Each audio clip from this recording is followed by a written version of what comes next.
আমাদের আইটেনিটা কিন্তু ভালো করে ঠিক কি নিয়ে কথা বলছিস রে তোরা? ওই আমাদের গোয়া ট্রিপটা নিয়ে। এমা আমরা গোয়া যাচ্ছি, আগে বলবি তো, আমি ছুটিটা অ্যাপ্লাই করি। তারা শুভ বলছি আমরা 4 জন যাচ্ছি। তাই আমাকে জিজ্ঞেস করার প্রয়োজনও মনে করিস নি? ওই এক্সট্রা টিকিট ছিল না, নেক্সট টাইম শিওর বলবো। Next time. এই তোকে বলছি না সকাল থেকে রাহুলের গিফটের 2000 টাকাটা পাঠা, কতবার বলতে হবে তোকে? রাহুলের গিফট আমরা সবাই একসঙ্গে দিচ্ছি? হ্যাঁ কেন, কাল রাতেই তো হোয়াটসঅ্যাপ গ্রুপে বললাম, দেখিস না নাকি?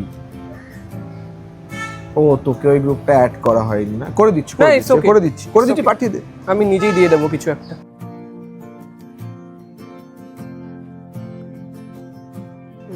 তুই চাপ নিস না, সব ঠিক হয়ে যাবে, আমি বলছি। কি হয়েছে রে? আরে কিছু না, ওর একটু রিলেশনশিপে প্রবলেম চলছে। এমা কেন, সব তো ঠিকই চলছিল। ভাই তুই এখন একটু যা, একটু পার্সোনাল কথা আছে, পরে ডেকে নেবো তোকে।